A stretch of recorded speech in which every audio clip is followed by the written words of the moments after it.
Today, I want to talk a little bit about, I guess we end up talking about identity or personality. And some people like to use this term personality as like your personal reality. Right? Mhm. And if we take personal reality and drive it down one step deeper, we really can talk about three aspects. Thoughts, those are unique to you. Behavior or actions, those are unique to you. And then feelings, those are also unique to you. The irony is that those are the same three things that we all have.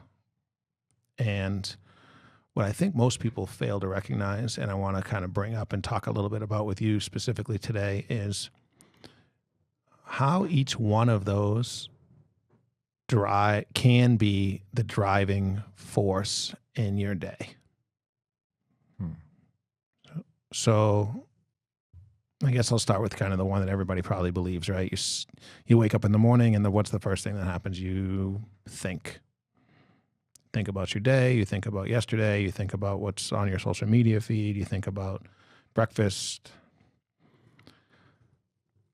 And during that thought process, what happens next? Likely, you get some type of feeling about it. Right, today's going to be a good day. Feel good, excited, happy, ready to take on the world. You got some stuff you know is going on today that you're not excited about. You wake up, your thoughts hit it. It drives a feeling or an emotion in the body. Maybe I take a couple extra minutes in the shower today. Maybe I slow myself down. Maybe I'm in no hurry to get to work because I know I got to do that meeting at 9:15. That feeling then drives some type of behavior, right?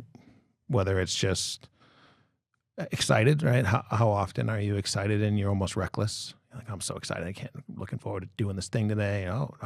Whatever, I forgot about that thing. Cool. Versus, okay, the opposite feeling, right? This challenge that we have. And it drives this behavior, these actions. And then the outcome of all of this is the people around you only see the behavior. Right? So I'm in one of those bad days, had the things and all the stuff happen, and now I got these thoughts going through my head, and then drove these feelings.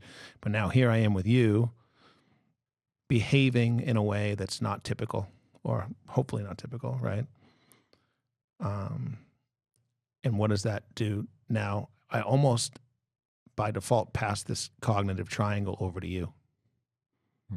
And that starts the process of you thinking about me, and then having a feeling about me, and then behaving back to or at me.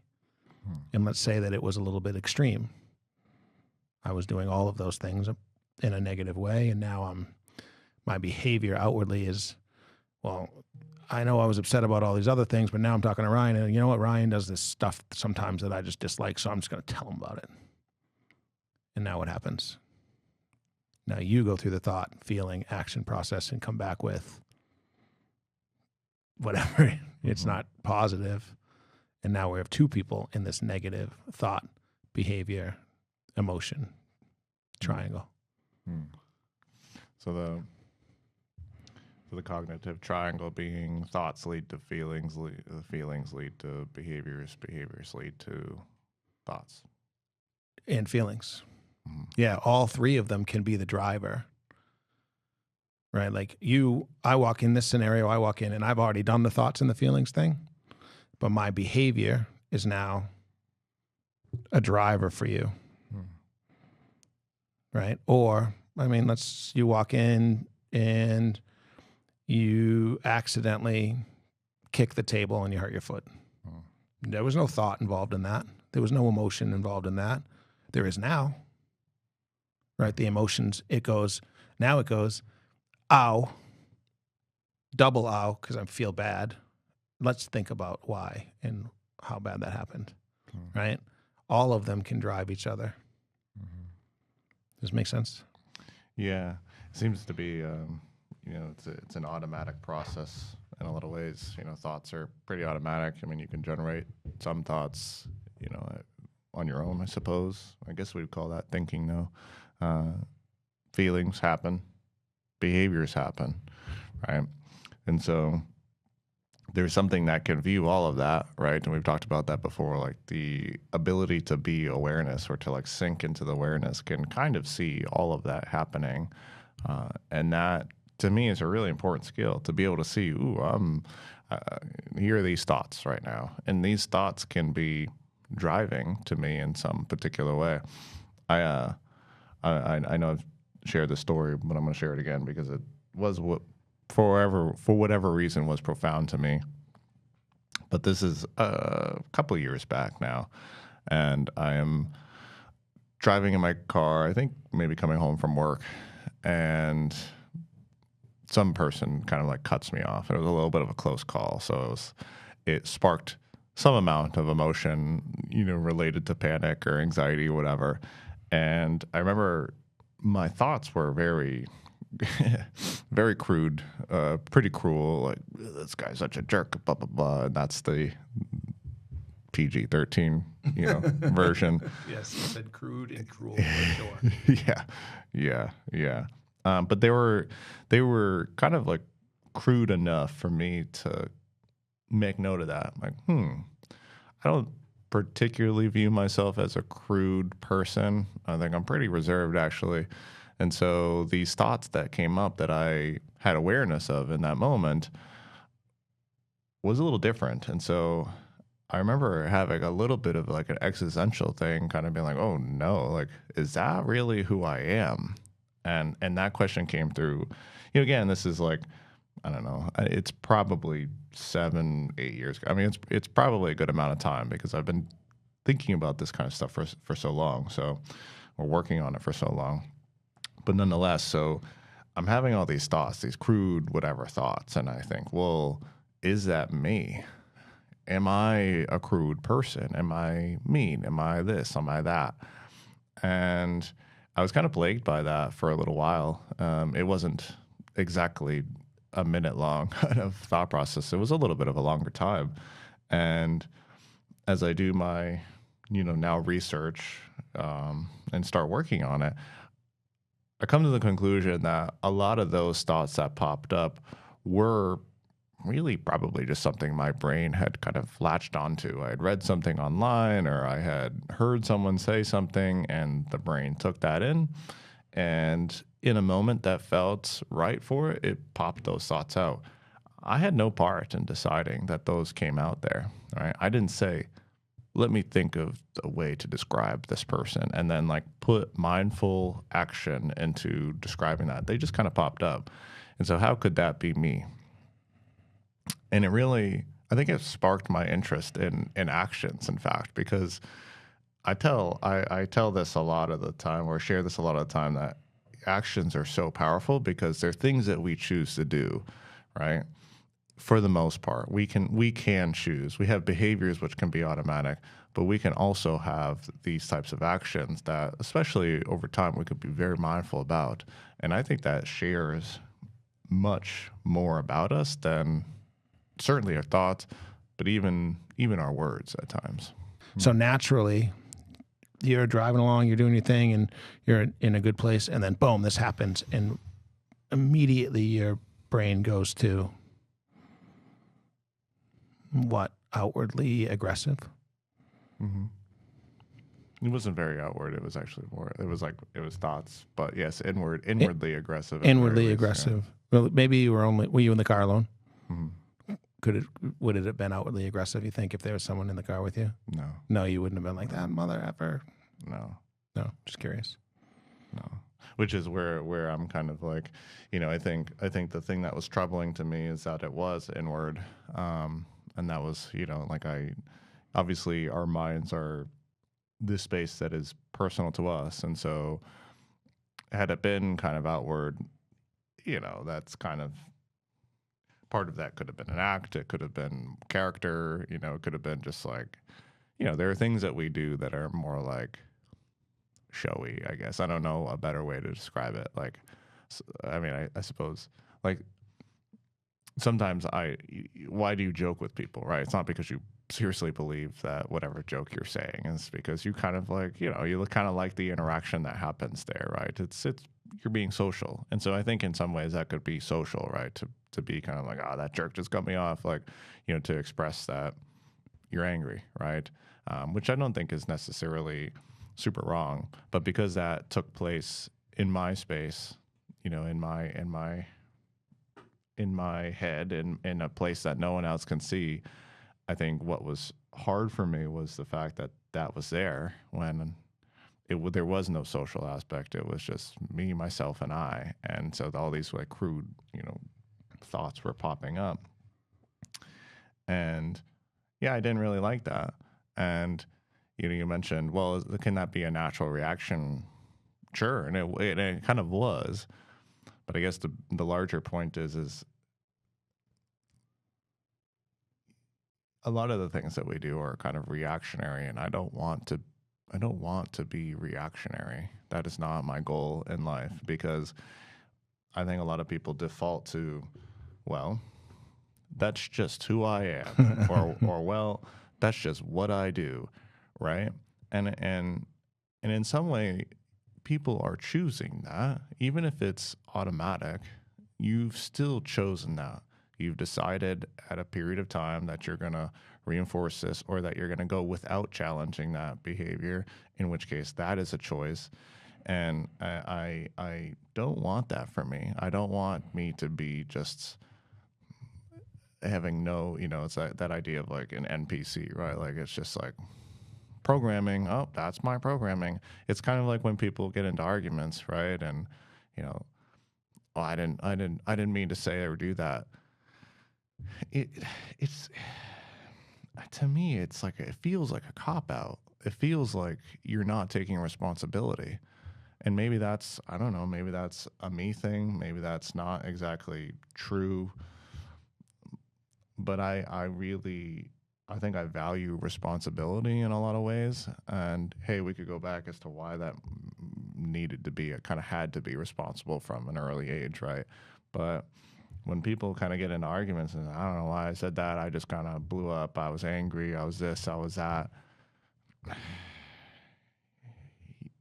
You chose that. You chose that response. And to say that, oh, that just popped up, like as if I were a machine and I had, no responsibility there. I mean, that to me is an excuse. Well, hold on, because what you're saying is that you did have this automatic response come up in your own head. In my head, yes. Right. The choice you made was to well, first of all, the choice you made was to identify it, decide that you weren't going to let it define you, mm-hmm. and then go down this other path. Mm-hmm. But you didn't get to choose the thoughts that came in, right? So when you're having this big argument, and me and you're having the argument with whomever, right? Mm-hmm. Heated, and the more emotional it gets, the more heated. Mm-hmm. And the choice is to what? The choice would be on my end to evaluate whether or not my thoughts in that moment, albeit reactionary, are worth bringing into your reality. Okay. And that to me is absolutely a choice, right? There's, there may be things that I say or don't say because I kind of take a moment and there's some space there to say, well, I'm kind of angry. I shouldn't personally attack MJ when we're in an argument, right? How good are you at this? Probably much above, and this is not me. This is me trying to accurately assess this, but I'm probably very adept at that. Almost probably too adept at that. There's probably a bit of a spectrum between someone being like total stream of consciousness, totally reactionary, and someone being, to the other side that is like, you are slow. Too filtered, perhaps. It's actually funny that you say that, because it is tough to have conversations with people that are that far on the other end. You're like, are you hearing me? Are you listening? Mm-hmm. Oh yeah. Right. My one of my in-laws is like that. You know, I'm having a conversation with this guy, and he's a brilliant, talented individual. He's you know, kind of retired a little early, later than he needed to, because he was a very successful like electrical engineer, amazing pianist, amazing musician. Just like he is super well rounded, like an amazing carpenter. His brain is like a phenomenal thing. But you're talking to this guy, and like after you're done saying what you're done saying, it's a minute before he responds, and it's like, dude, are you done with this conversation or what? And then you're about to walk away, and he's like, actually, he starts responding. It's like the slowest process on the planet. So you're right. Yeah, it's funny though, because if you think about it, there's also the other people that don't let you finish. Sure. They guess that they've already moved on to what they're going to say, right? Equally as frustrating. Equally as frustrating. And these are without any emotions. These are just talking about the weather, right? And then if you take it to the next level where we're talking about like really having these like heated discussions with emotion involved, I think it would, I wonder what your in-law, if he was upset, I wonder how quickly he'd respond, or if he's that adept at kind of holding his tongue, waiting until he has a full-formed, you know, response that he associates or approves of, and then coming through, or if he would move closer to that medium line. Yeah, I'm sure there'd be some difference there, and I know that's, you know, that's the problem for us is you know, the way. Well, I don't know if it's a problem. It's actually not a problem, but it's the reality that our emotions do influence most of our decisions, most of our actions, and doing our best to navigate that is really challenging, right? And that's why when, you know, of course, like I have this like great vantage point of people who are unfortunately very dysregulated in their emotions, and it's really hard for them to make conscious right action. You know, the action that if all the emotions were removed, it would be the most self-serving for them to do X, Y, and Z, and they just have a hard time seeing it. They have a hard time doing it. You know, is there a bit of a practice there? Sure. You know, there's a reason why you can be more mindful. There's a reason why you can work on awareness, is so that you can, you know, actually identify more so with awareness than anything. And that's one of the takeaways I've from Ram Dass. You know Ram Dass? Mm-hmm. Yeah. American monk, I believe, right? I don't know. It's actually, I mean, his spiritual guy. You know, I don't know if I don't know if he actually was a monk or not. I don't know if he was. I don't know. But no, influential spiritual leader, I suppose, American. And he, one of the things is that he always pushed was to identify as loving awareness. And I really appreciate that. I think that's helped a lot. You know, you're not the business owner. You're not the dietitian. You're not just the black belt in jiu-jitsu or blue belt, or you're not just a mother. You're not just a father.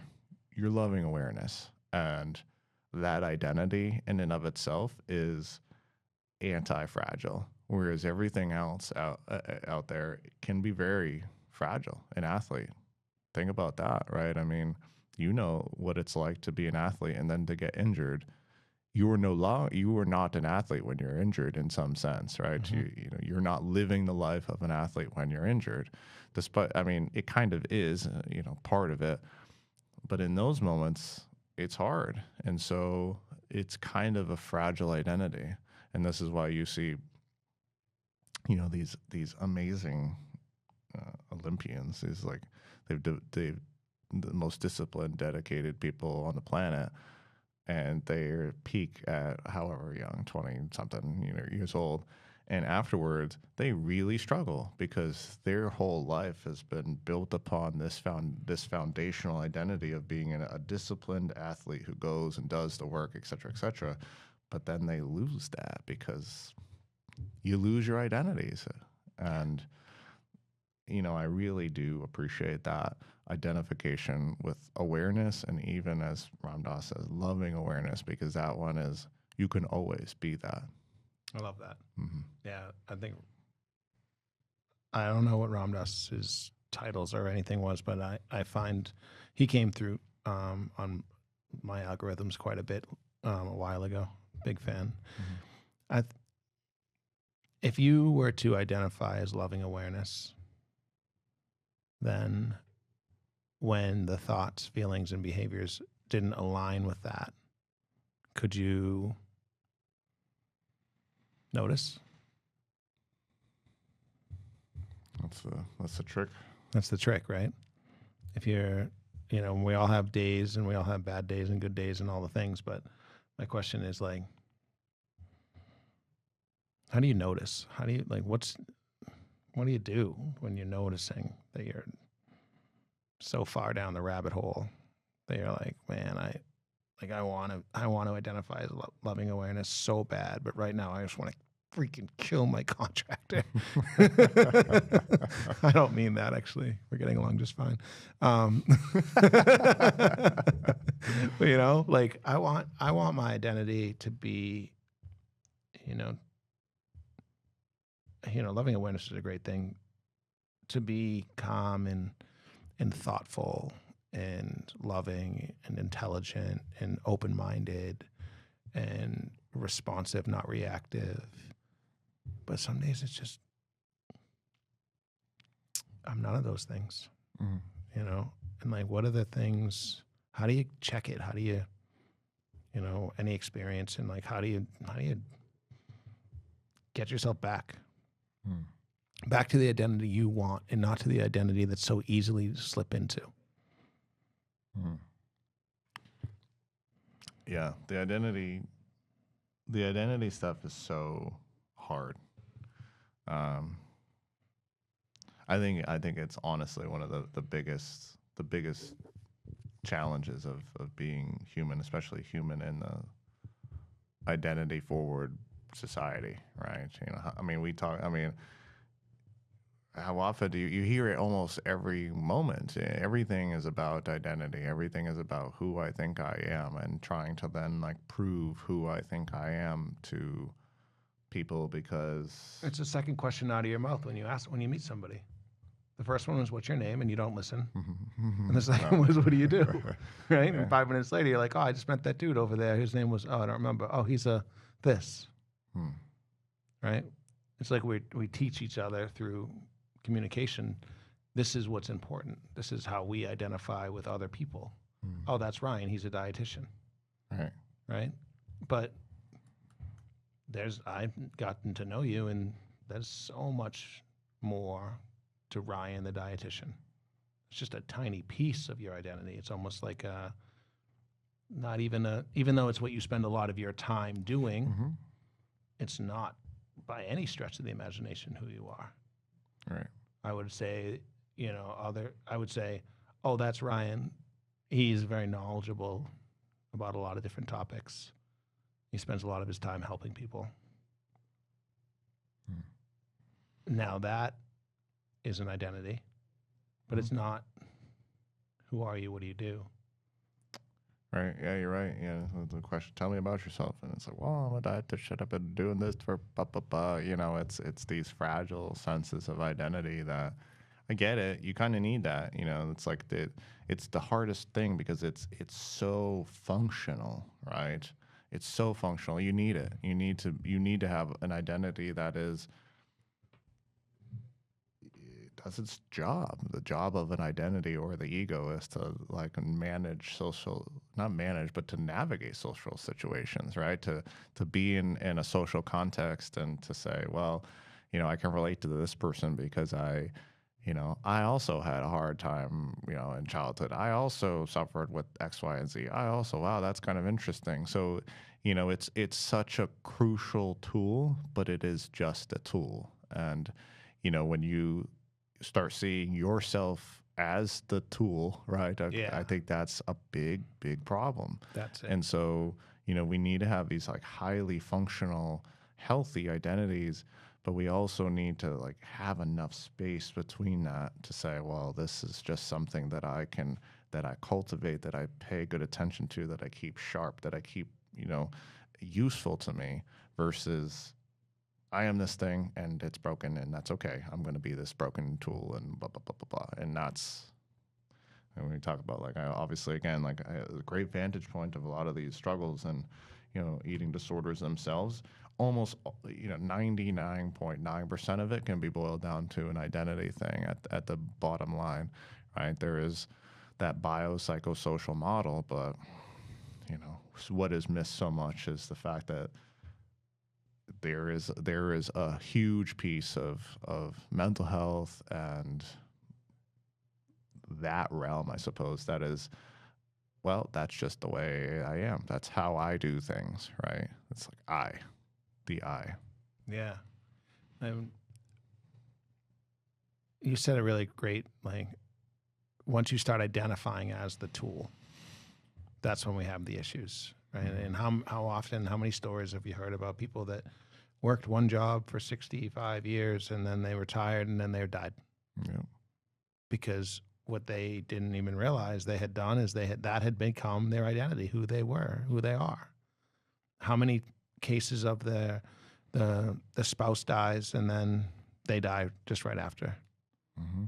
Again, they have identified as I'm that. That's that's what I am, right? Mm-hmm. Countless examples of parents that have children that die. Their identity is fractured. That's who I was. I was mom or dad to this person, right? And ultimately, I know those are some pretty high, extreme examples, but that's what we're saying here. Mm-hmm. And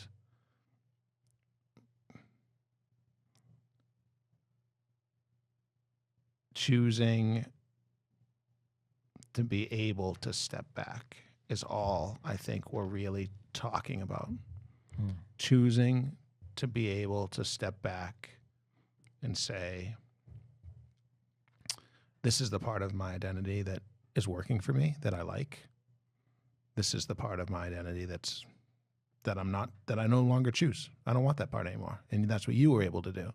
You know what? I don't want that part. So, okay, cool. Now I'm just not going to go away instantly. I'm just going to tomorrow be like, all right, I no longer have thoughts about cruel and unusual punishments for people that cut me off, right?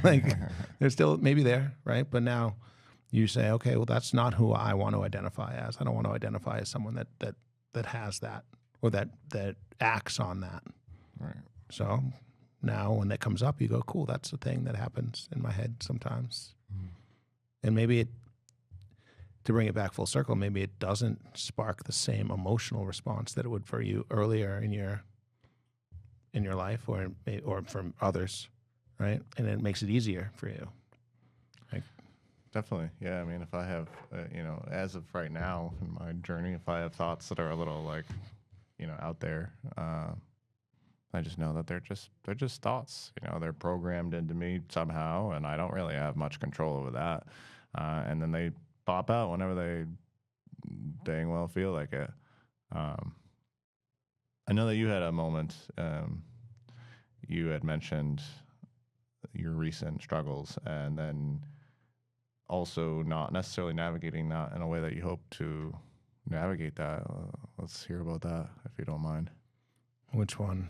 Had a few. The floor. Yeah, the flooring of our lives. Oh, sure. Yeah. Okay. Well, found out through a 4 a.m. phone call that my waterproof floor on the second floor of my building that I don't own is not waterproof because water had been coming down. The tub was leaking and coming down into the layer before, and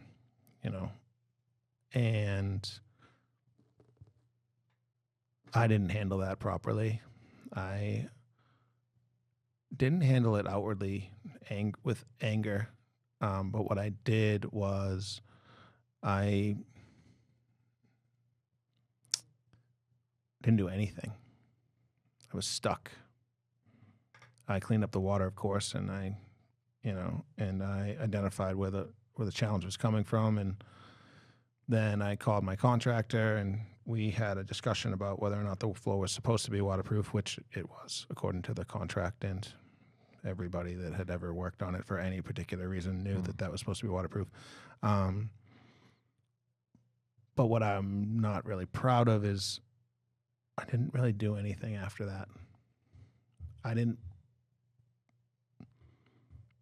move quickly. I didn't ask for help. I didn't have open dialogue with anybody that maybe could help me. Whenever anybody asked me about the business for the last 2.5 weeks, I would say it's fine and change the subject. I really didn't handle it properly. Properly is not even the right word. Here we are on the day we're shooting this. We're scheduled to be putting the tubs back in. The floor is now waterproof. Everything is essentially been done. Right now they're putting the finishing touches on as we speak. And that process has been about 2.5 weeks. It's so unlike you to not review that with people, to not share that, and to not receive support on that in some fashion. You know, the fact that you had a problem, you know, that's like, I mean, it happens, right? I mean, you can see now in a little bit of hindsight, it's, you know, it's a problem that happens. Contractor did what X, Y, and Z. I mean, there's nothing to do with you, but yet it was hard for you to bring that up. Why was this? Yeah.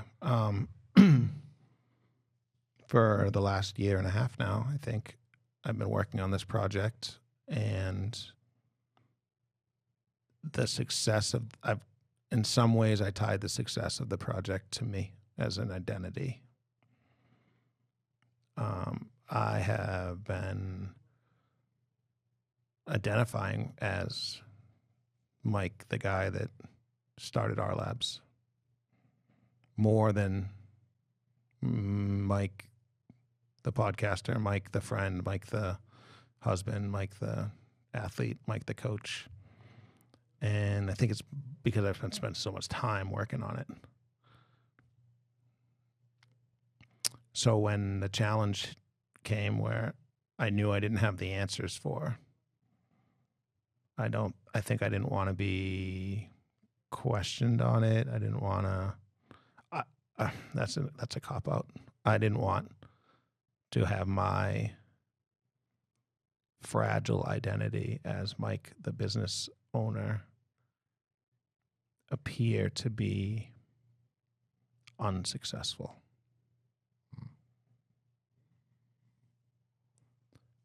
And so that led me to be not angry and not outwardly emotional. I was just almost stuck and ran from, kept. Yeah. No, thanks for sharing that. You know, and those are the things that I think that, you know, are so real, right? I mean, we talk about these things for those reasons, right? To like have real conversations about things that are, you know, challenging and you know, insightful and, you know, human. And I think that's so human to have those moments where it's like, ooh, you know, it was a I mean, partially, if not fully deliberate for you in that moment, and the ways that we interact with those or navigate those moments to kind of pull back and say, ooh, that's a bit of a vulnerable thing. You know, like I don't want to be perceived as a failure, say, when no one would perceive that. You know, like I look at that situation, I'm like, totally kind of a normal, unfortunate thing. Like it's an unfortunate thing that would normally happen to anyone, no matter how meticulous or intelligent or how whatever you are, right? Yet when we're in it, it feels definitely very fragile. It feels like, you know, I'm going to be judged or I'm going to be outed, you know, in some way. And when we feel that way, when we feel like the most vulnerable is where other behaviors manifest. And for you, that manifested as like a bit of isolation, right? for other people, those moments can manifest all sorts of things. Anger, outward anger. It can manifest. Potentially like cheating on a test, cheating in relationship. It can manifest these behaviors that are otherwise probably not great for us. I don't know the best way to navigate that. Although I have thought about those. I have thought about that, and that is such a human struggle. There is not a person on the planet who is unchallenged by the ego, right? The ego says, I did this business, I built this, and I put in a lot of work, and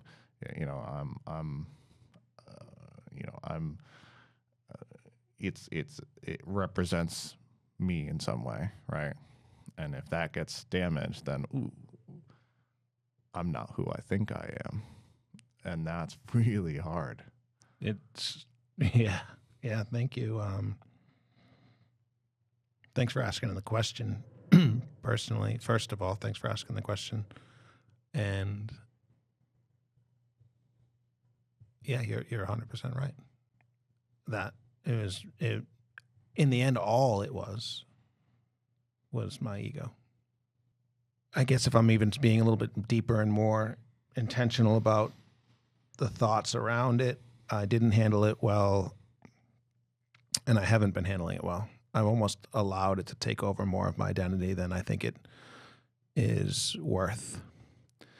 Because, and I don't know why, maybe because it's something I'm passionate about, maybe because it's something that makes me money, maybe because it's kind of, I'll go with a passion project. It's something I'm passionate about. I want to be known as the guy that built this thing that helps people, not the guy that tried to build this thing that would help people but failed. And ultimately, all I'm saying is I want to identify differently, right? Yeah. But this seems to be a big piece of it for me, which is crazy if you really think about it. Now that I am,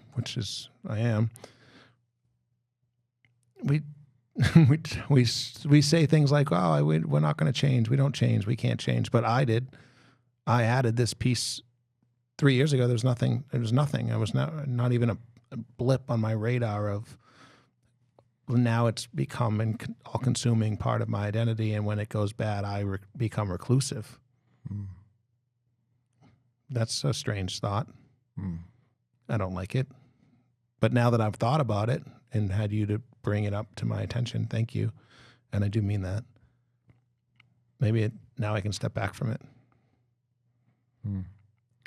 Yeah, and I've thought a lot about those moments and how do we get better navigating them. And, I think they will forever be challenging. It's something that's important to you, something that you put a lot of work into, to have that feel as if it were crumbling, even though the reality of the situation probably 10 times out of 10 is that it's not actually crumbling. But to have it feel as it's crumbling is very uncomfortable. But if there's one thing I know about uncomfortable feelings, is that we can gain tolerance to that. And so I've thought a lot about it, like in the realm of jiu-jitsu, obviously, where you're competing in some ways against the people you're training with. I mean, the goal is to just train and not to compete, but there is a little bit of like, you'll have one person who's a little bit more on your level, and it's a very equal match, and it doesn't feel good to just when they have a great day, essentially, or you have a bad day. But maybe a bit of exposure to that. And you expose yourself to the things that are uncomfortable, and then you can respond in a way that feels more like your authentic self. On the jiu-jitsu front, I've gotten better at getting submitted or getting past or whatever, and then recognizing that, wow, for them to do that was great for them. They had a really good whatever. And, they took advantage of side control very well. They took control of the back very well. And you know what that also offers? One, I always give them a compliment on that. And truly, like, it's at the end of the day, I mean, if you're getting someone who's equal level to you and you're getting something on them, that is awesome. Good for you. But also I can now learn from it versus where I shut it down. Like, whatever. I let them have it. I did this, I did that. Like I have a bad day. I'm sick, blah, blah, blah, blah. If I actually accept the fact that they did a good job, then I can learn from their good job and grow from that. And so however that applies to other situations, I think is, it's going to be a little different person, but I do think it's very, very helpful to become more comfortable with those, expose ourselves to those kinds of egoic kinds of situations and see if we can work on a response. Yeah. And don't take 2.5 weeks. That's what I've learned. It just prolongs your own suffering. Mm-hmm. Well, this has been quite the journey today. I appreciate, for whatever part of this becomes on air, I certainly appreciate the conversation, the reality, the realness of it, and the vulnerability and the ability to bounce ideas off of you and your open and honest feedback. So thank you very much. Yeah, thank you for your vulnerability. We'll see you again. Spotify. See you later.